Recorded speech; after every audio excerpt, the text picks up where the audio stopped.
अश्विन, तू लवकर निघणार होतास तर मला सांगितलं का नाहीस? हे बस नाश्ता करून. नकोय मला. अश्विन, अरे काय चाललंय तुझं? कधी येतोस कधी जातोस, आमच्याबरोबर बोलत नाहीयेस. बरं आमचं सोड, ते मधुभाऊ हॉस्पिटलमध्ये आहेत, त्यांच्यासाठी चौकशी नाही केलीस तू? सासरे आहेत ते तुझे. वा, ते माझे सासरे आहेत हे तुमच्या लक्षात आहे, पण माझ्या बायकोला विसरलात तुम्ही. या घरात त्या साधा कोणी विचारही करत नाहीये. तिचा विचार का करायचा? तिची आठवण करावी अशी एक तरी चांगली गोष्ट आहे का? खूप आहेत मामा, खूप आहेत. आणि तुम्हाला ते लक्षात ठेवायचं नसतील ना तर हरकत नाही, मी ठेवणार आहे. तुम्ही बसा, मधुभाऊंची काळजी घे.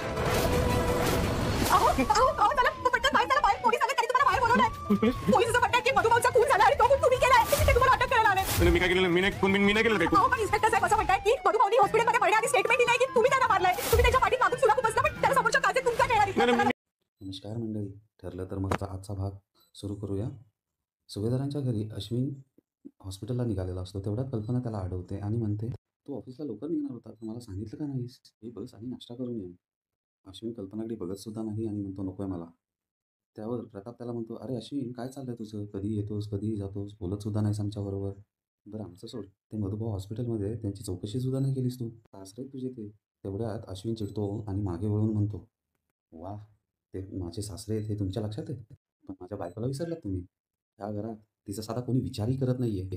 हे ऐकून कल्पना आणि प्रताप उठून अश्विन समोर येतात आणि कल्पना अश्विनला म्हणते, तिचा विचार का करावा? तिची आठवण यावी अशी एक तरी चांगली गोष्ट तिने केली आहे का? त्यावर अश्विन म्हणतो, खूप आहेत मम्मा, खूप आहेत. आणि तुम्हाला ते लक्षात ठेवायचं नसेल ना तर ठीक आहे, मी लक्षात ठेवेन. तुम्ही बसा, मधुभाऊंची काळजी घेत.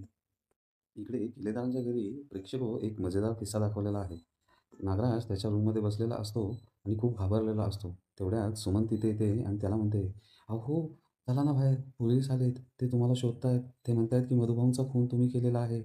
त्याच्यावर नागराज घाबरून म्हणू लागतो, नाही नाही, मी काही खून बिन नाही केला, मला काही माहीत नाही, मला खून नाही केली, मी काहीच नाही केलं, मला तो वाचवा, मी नाही काय केलं. त्यावर सुमन नागराजला म्हणते, अहो पण इन्स्पेक्टर साहेब म्हणतायत मधुभाऊंनी मरण्याआधी हॉस्पिटलमध्ये त्यांना स्टेटमेंट दिलं आहे की मधुभाऊंचा खून तुम्हीच केलेला आहे, तुम्हीच त्यांच्यावर अटॅक केलेला होता.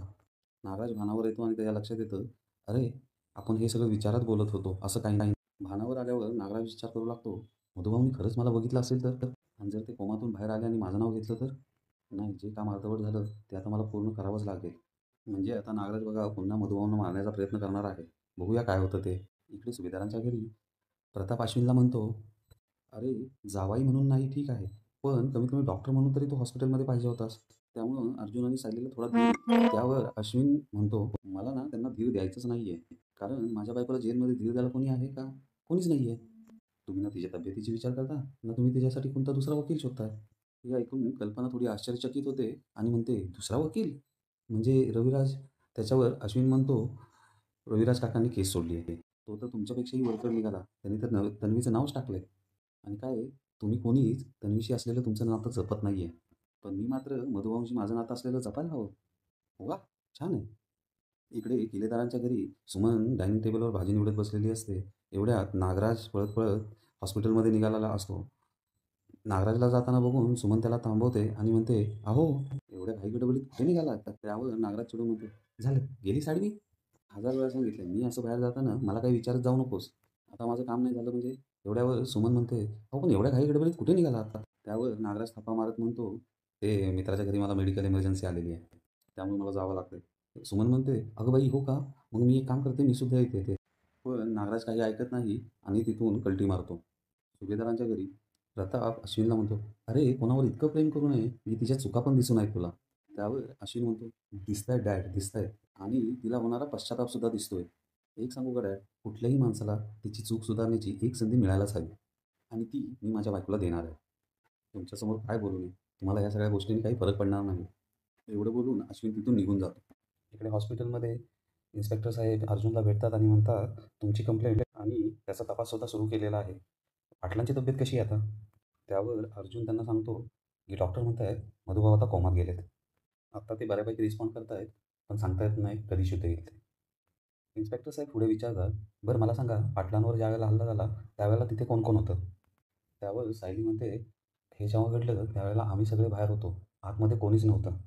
फक्त अद्वैत चांदेकर आतमध्ये गेले, त्यांनी ते सगळं बघितलं, आणि त्यांनीच येऊन मला हे सगळं सांगितलं. इन्स्पेक्टर साहेब म्हणतात, ठीक आहे, तुम्ही मला त्यांचा नंबर देऊन ठेवा, मी बोलतो त्यांच्याशी. आणि अजून कोण होतं तिथे? अजून इन्स्पेक्टर साहेबांना सांगतो की अन्नपूर्णा ट्रस्टला 50 वर्ष झाली, त्यासाठी खूप इन्व्हायटीज होते. इन्स्पेक्टर साहेब म्हणतात, मग त्यापैकी तुम्हाला कोणावर शंका आहे का? त्यावर सायली त्यांना उत्तर देत म्हणते, इन्व्हायटीजपैकी आम्हाला कोणालाही शंका नाही, पण एका माणसावर आहे, महिपत शिकरे. त्यावर इन्स्पेक्टर साहेब म्हणतात, हां, आम्हाला पण तसंच वाटतं. इन्स्पेक्टर आणि अर्जुन सायलीचं बोलणं नागराज लपून ऐकत असतो. तेवढ्यात त्याला महिपतचा कॉल येतो. नागराज हॅलो म्हणणार, एवढ्यात महिपत म्हणतो, काय नागराज शेठ झोपला की काय? त्यावर नागराज त्याला म्हणतो, ऐक ना महिपत, मी जरा बाहेर आहे, मी थोडं कामात आहे, मी तुला नंतर सगळं सांगतो. महिपत काही थांबत नाही, तो नागराजला म्हणतो, तुम्ही चांगलाच आमचा गळा आवळला नागराज शेठ. हां, सुरुवातीला ऐकलं तुम्ही मधुकर पाटलांना खोपसलं म्हणून, ऐकायला गोड वाटलं, पण पण ज्यावेळेला त्या अर्जुन सुभेदारानं माझी कचांडी धरली आणि ती त्याची बायको मला बोल बोल बोलली, त्यावेळेला असं वाटलं खाया पिया कुछ नहीं, ग्लास थोडा बारा ना. त्यावर नागराज त्याला समजवतो, अरे ठीक आहे, ऐक ना, तुला आता चढली आहे, आपण त्या विषयावर नंतर बोलूया, जा जाऊन झोप आता तू. त्यावर महिपत म्हणतो, झोप उडाली नागराज साहेब. एखादी बाई जेव्हा समोर येऊन आपल्याला 4 गोष्टी समजवते ना, त्यावेळेला तिचा गळा दाबावा वाटतो. पण काय आहे, वातावरण सध्या खूप गरम आहे, त्यात तुम्ही पण एक नवीन कांड करून ठेवलं. तेवढ्यात वैतागून नागराज फोन ठेवून देतो. नागराजने फोन ठेवलेला बघून महिपत म्हणतो, काय दिवस आलेत, पोरगी ज्याला, आणि हे चिरकुट नागराज पण ऐकून घेत नाही. आणि महिपत दारूचा ग्लास फेकून देतो आणि रागात म्हणतो, बदलणार बदलणार, हे दिवस पण बदलणार, 113%. इकडे सुभेदारांच्या घरी अश्विन चिडून निघून गेल्यावर प्रताप म्हणतो, काय चाललं या मुलाचं, काही कळतच नाही. त्यावर कल्पना त्याला म्हणते, जाऊ द्या हो, मी नाश्ता करायला घेते, नाहीतर ती आली की लगेच कामाला लागेल. एवढं बोलून कल्पना किचनकडे निघते. तेवढ्यात प्रताप तिला थांबवतो आणि म्हणतो, ती आली म्हणजे? ती म्हणजे कोण गं? कल्पना म्हणते, कोणी नाही, आणि निघून जाते. कल्पना विमलला म्हणते, आपण मेथीची भाजी करूया, ती चिरून करते ना तशीच करूया. त्यावर विमल तिला म्हणते, सायली ताईंबद्दल बोलताय का तुम्ही? त्या कल्पना म्हणते, अजून कोणाबद्दल बोलणार आहे? आणि पुढे कल्पना विचार करू लागते, चला ती यायच्या आधी चहा ठेवला पाहिजे. प्रताप चाललेला प्रकार बघून गालातल्या गालात हसतो आणि विचार करतो, हे कल्पनाच्या मनात प्रेम आहे, पण सायलीला काही ती बोलून दाखवणार नाही. प्रताप विमलला म्हणतो, बघतेस ना, नाही नाही म्हणता म्हणता सोन्याची काळजी घ्यायला सुरू आहे. अगं, अर्जुन सुद्धा रात्रभर हॉस्पिटलमध्ये आहे. मुळात ते दोघं घरी येणार आहेत की नाही हे सुद्धा माहीत नाही. आपल्या किचनमध्ये काय बनतंय? सुनेसाठी सासूच्या हातचा चहा.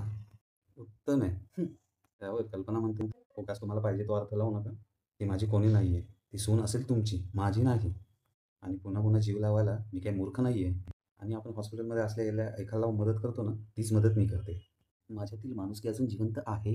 एवढं बोलून कल्पना चिडून किचनमधून निघून जाते. इकडे हॉस्पिटलमध्ये इन्स्पेक्टर साहेब अर्जुनला म्हणतात, मला जरा डॉक्टरांना भेटायचं होतं, विचारायचं होतं की चाकू कसा खुपसला आणि कोणत्या पद्धतीने वार झालेला आहे ते. त्यावर अर्जुन आणि इन्स्पेक्टर साहेब डॉक्टरांना भेटायला जातात आणि सायली फोनवर बोलू लागते. ह्या गोष्टी नागराज लपून बघत असतो आणि तो विचार करतो, हाच चांगला मौका आहे. आणि नागराज मधुभाऊंच्या रूममध्ये जातो. आजूबाजूला वळून बघतो, इकडे तिकडे कोणी आहे का? कोणी नाही असं लक्षात येताच तो मधुभाऊंचं मास्क काढतो आणि तिथेच उभा राहतो, हे पाहायला की मधुभाऊ जिवंत राहत आहेत की मरत आहेत. एवढ्यात सायली कुसुमचा फोन ठेवून मधुभाऊंकडे यायला लागते. एवढ्यात नागराजला जाणवतं की बाहेरून कोणतरी येत आहे. तो मास्क पुन्हा लावतो आणि गंभीर तोंड करून उभा राहतो. तेवढ्यात सायली तिथे येते आणि म्हणते, नागराज काका. तेवढ्यात सायली म्हणते, तुम्ही इथे कसे आला? नागराज म्हणतो, माझा एक मित्र इथेच हॉस्पिटलमध्ये ॲडमिट आहे, सिरियस आहे. तेवढ्यात माझ्या लक्षात आलं की मधुभाऊ पण इथेच ॲडमिट आहे. म्हटलं बघावं जरा, म्हणून मी इथे आलो. येताना पाहिलं मी, तू कॉरिडॉरमध्ये उभी होतीस, फोनवर बोलत होतीस. म्हटलं तुला डिस्टर्ब करायला नको, मी डायरेक्ट आतमध्ये आलो.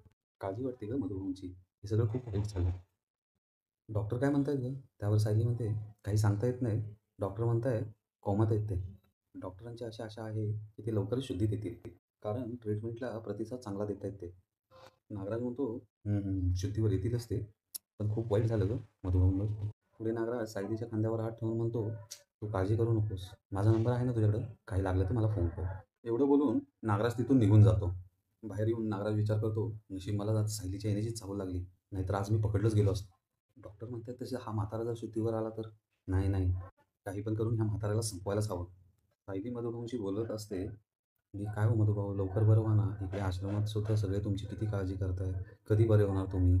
तेवढ्यात अर्जुन तिथे येतो आणि म्हणतो, सायली, मधुभाऊ लवकर आणि नक्कीच बरे होणार. सायली म्हणते, तुमच्या तोंडात साखर पडो. पुढे सायली अर्जुनला विचारते, बरं डॉक्टरांचं काही इन्स्पेक्टर सावंतांशी बोलणं झालं? त्यावर अर्जुन म्हणतो, हो बोलणं झालंय.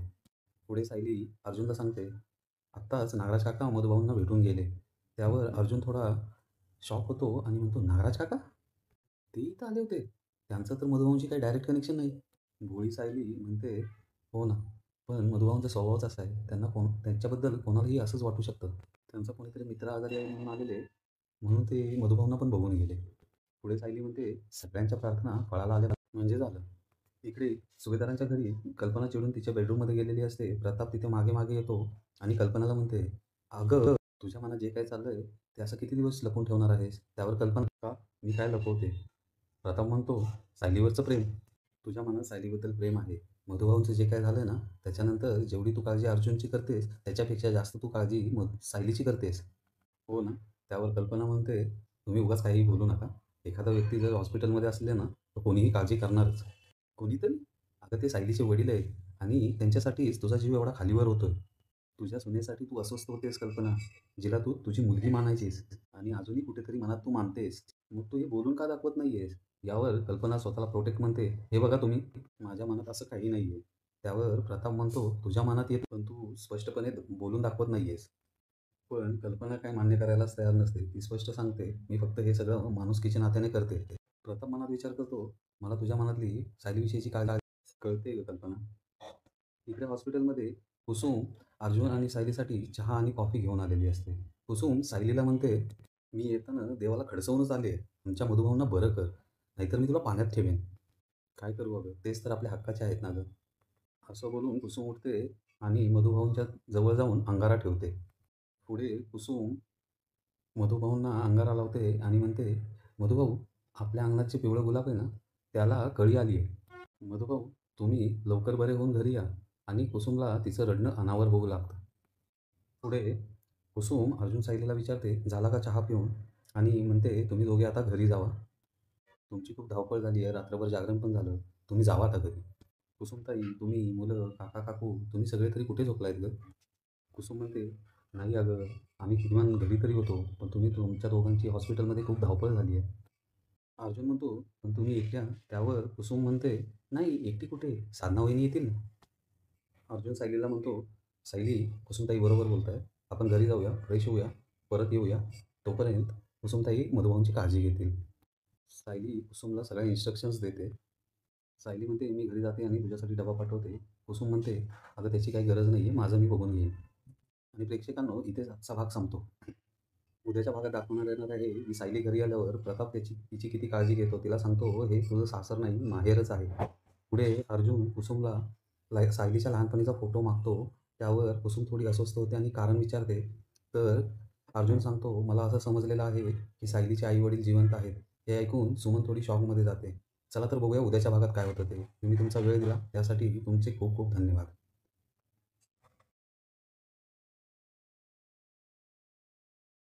ना मधुभाऊ, तुम्हाला माणसांची वर्दळ आवडते ना? आश्रमात तर सतत कोणाची ना कोणाची ये जा असते. त्या सगळ्यांचा जीव किती वर खाली होतोय बघा ना मधुभाऊ. उठा ना लवकर. उठतील. तू मधुभाऊंशी अशीच बोलत राहिलीस ना, तर तुझा आवाज नक्की त्यांच्या कानापर्यंत पोहोचेल आणि त्या लवकर उठतील. तुमच्या तोंडात साखर पडा. बरं, इन्स्पेक्टर सावंत यांचं डॉक्टरांशी बोलणं झालं का? हो, डॉक्टरांनी इन्स्पेक्टर सावंतांसमोर काय सांगितलं? आता मधुभाऊंना भेटायला नागराज काका येऊन गेले. नागराज काका ते इथे आले होते. त्यांचं मधुभाऊंची काही डायरेक्ट रिलेशन नाहीच. हो ना, पण मधुभाऊंचा स्वभावच असा आहे की त्यांच्याबद्दल कोणालाही असं वाटू शकतं. त्यांचा कोणीतरी मित्र इथेच ऍडमिट आहे म्हणाले, म्हणून बघून गेले मधुभाऊंना. हो, सगळ्यांच्या प्रार्थना फळाला आल्या म्हणजे ना.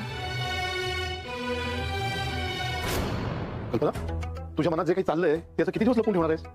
का? मी काय लपवते? सायलीवरचं प्रेम, सायलीबद्दल तुझ्या मनात माया आहे कल्पना. मधुभाऊंचं जे काही झालंय ना, त्यानंतर तू अर्जुनची जेवढी काळजी करतेस त्याच्यापेक्षा जास्त काळजी तू सायलीची करतेस, हो ना? तुम्ही उगाच काही बोलू नका. कोणी ते हॉस्पिटलमध्ये असल्यानंतर थोडी काळजी वाटणारच. कुणीतरी कल्पना करते सायलीचे वडील आहेत आणि त्यासाठीच तुझा जीव एवढा खालीवर होतोय.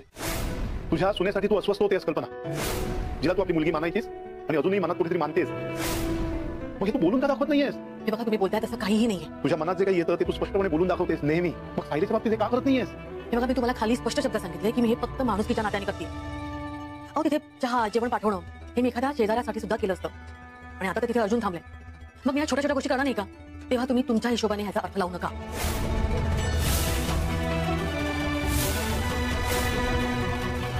मी तुझ्याशी खूप वर्ष संसार केलाय कल्पना. तू बोलून दाखवलं नाहीस तरी तुझ्या मनातली सायलीविषयीची काळजी कळते मला. उत्तर देऊया. अर्जुन सर, या कॉफी. इथे येताना मी देवाला खडसावूनच आले. आमच्या मधुरांना बरं कर, नाही तुला पाळतच ठेवेल ते उठेपर्यंत. नुसतं आपल्या हक्काचं आहे ना ग.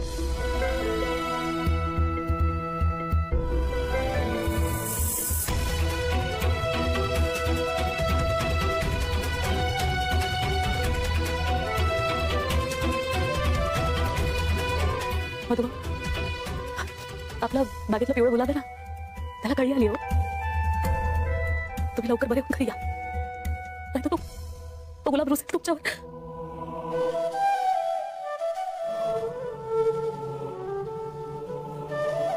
झाला चहा पिऊ?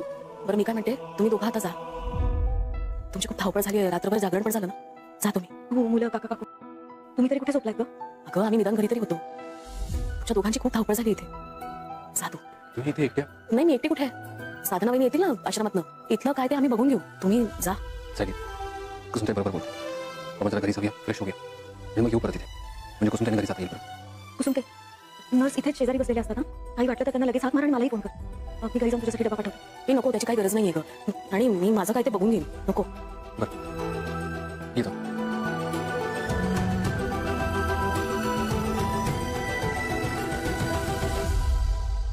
त्यांच्या हक्काच्या घरात गेले म्हणून खूप आनंदात होते. आता तिथे हॉस्पिटलच्या घरात अनोळखी गादीवर मला 6 वर्षी हात कधी मारतील, हे सगळं पुन्हा कधी करतील माहित नाही. सायली, या घरात तुमची जी रूम आहे ना तेवढंच तुझं सासर आहे. बाकी हे सगळं घर तुझं माहेर आहे आणि तुझी माहेरची माणसं तुझ्या बरोबर उभी आहे.